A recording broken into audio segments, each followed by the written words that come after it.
I first got into ceramics when I was about 13 or 14. There was a guy in our neighborhood who was a potter, and I was just kind of like an idiot kid with nothing to do. So I found my way to his studio, and I kind of watched him, and he gave me a job. So I swept floors and did kind of basic work for him. But I kind of fell in love with it. So by the time I got to high school, I kind of had a little background knowledge and interest, and my high school had a really good clay program. So I ended up like skipping all my other classes to hang out in the ceramics room all the time. And thankfully I had supportive teachers that kind of like let that happen and were okay with me like putting all my time into ceramics. And that was 20 years ago, probably. So then I went to college and I got an art degree. When I graduated from college, I didn't really know what to do, but I loved ceramics, so I worked as an artist for about 6 years before I got into teaching.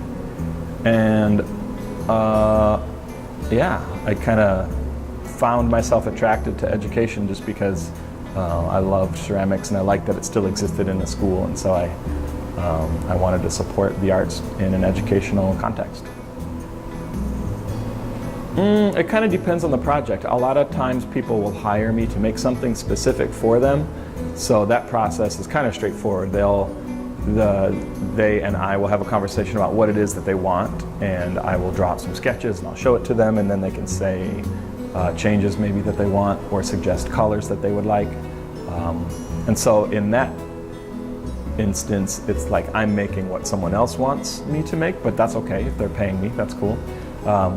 Sometimes I just make things for myself because I have maybe an idea that I thought of, or I drew, or I saw something interesting, and so I kind of use that to base a project on. And sometimes it's just kind of straightforward. I just make some dishes for some people, and that's really easy to do and kind of fun to do. So the process changes depending on what the object is that I want to make. Yeah. There are so many different techniques in ceramics, and some of them are more fun than others. It's not answering your question specifically, but my favorite technique or my favorite thing to do is like have the idea in my head and then kind of reverse engineer it so I can figure out like what are the techniques necessary to create that object, and find the right technique for the right outcome and kind of put the puzzle together sort of creatively. Sometimes it's wheel throwing, sometimes it's hand building, sometimes it's a combination of both. Yeah. Most of the time teaching students is super fun because it is giving me the chance to share the thing that I'm really passionate about, share that with other people. Sometimes people, it's not their thing, and I get that because there are plenty of classes in school that aren't my thing, but ceramics is pretty laid back and it's fun, and I think it's a kind of an attractive environment because of that, and I like taking the thing that I explore and spend a lot of time thinking about and sharing that with other people. I think the thing I love about wheel throwing so much is that it's one of those things, and everybody has this thing, that when you do it, you kind of lose track of time.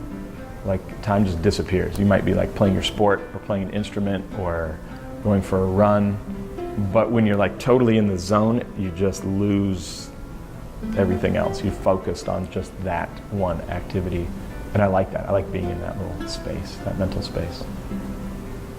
Well, the best part of wheel throwing is that it's quick. It can be really quick. Hand building is a little different process. It's slower, and for me, that slowness can be the best part also, to be kind of quiet and internal and thoughtful and responsive to the thing that I'm making. And that creative process can be really challenging at times, but also really rewarding, and I like just sitting in front of the piece of clay and thinking, and then turning it into whatever comes up in my head.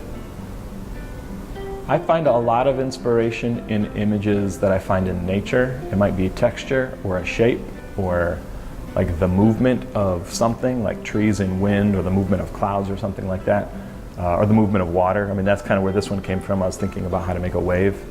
And so I do a lot of observations of the natural world, and I'll sketch some things and I'll make mental notes of things that I find attractive, and then think about how I can turn that into a project. Sometimes, I hate to admit it, but sometimes the paycheck can be an inspiration. I mean, if someone says, my mom is turning 60 and I want to give her a beautiful thing, what is that thing you could help me give her? That's kind of fun to chat with somebody and come up with an idea and then make something for somebody else. And the paycheck is good, but it's also nice to just make something beautiful and then put it out in the world for someone else to enjoy. My favorite personal piece is, I've made thousands of things and I can't really pinpoint my favorite thing that I've ever made.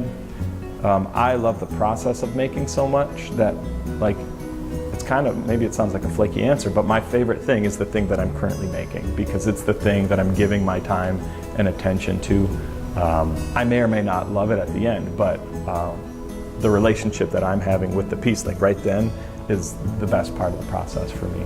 Well, the difference between the levels would be a beginning class. It's fun to introduce this to everybody who maybe some of these beginning students have never tried working with clay, and so it's kind of a fun, novel, new, unique experience, and to show them the possibilities of what you can make is really fun. Advanced level classes are fun to teach because those are people that really have bought in and found something appealing about working with the material, and so we can kind of nerd out about clay together and think deeply about how to make interesting and beautiful things. And kind of as a result of those conversations, I think we build kind of a nice community. And I like that community feeling in an art studio because art making is kind of like a communal experience, and doing it by yourself is kind of a lonely thing. So I like the relationships that I can create with advanced kids. I don't know, I think too much of our schooling is geared toward preparing students for jobs, and that's a very functional way to look at education and necessary at times. But I think just also teaching people how to be thoughtful about how they approach learning new material and being critical of that material, I think is really important. And ceramics can do that. I mean, sometimes people think, oh, it's just ceramics, it's not worth much. But it's the process, the thought process that you go through in coming up with an idea, creating kind of a prototype for it, finding the flaws, refining it, redesigning it, and making a second copy. Those are important skills to refine, because those are skills you put out in the world in other places. It's skills you're going to use right now with this project and things that you do in your future. And that's important. Plus, it's fun. And I think there's space in an educational environment for fun, because I think if you enjoy what you're learning, it makes the learning more effective, more meaningful, more interesting.